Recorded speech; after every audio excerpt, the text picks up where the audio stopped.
ومن دلوقتي هيبقى معايا لونين ماشي، احمر واصفر. دلوقتي انت هتكون واقف في النص هنا ما بين عصايتين، تمام؟ اللون اللي هقول لك عليه، يعني انا مثلا دلوقتي قلت احمر، يبقى انت هتروح ناحيه الاحمر، هتروح تلمس الاحمر، تمام؟ وبعديها هتروح ناحيه الاصفر تطلع تشيل. اقوم انا معلق عليه ناحيه العصايه جامد تطلع تشيل. قلت اصفر العكس، هتروح تلمس الاصفر هوب هتطلع، وانت رايح عند اللون هتطلع تشيل. على حسب اللون ايه اللي هقول لك عليه، هتروح تلمس تروح عكس. ماشي؟ يلا بينا.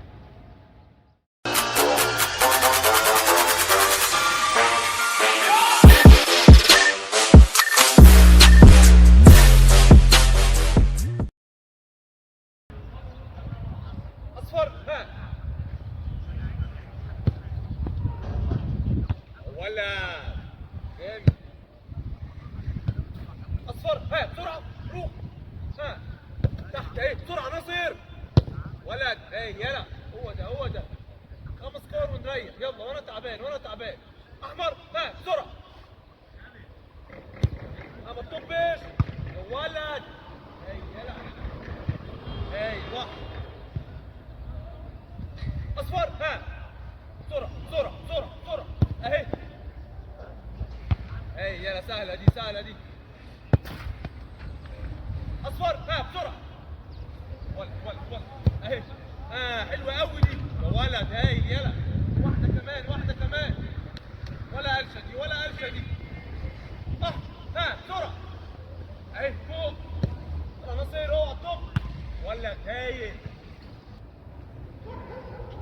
اصفر.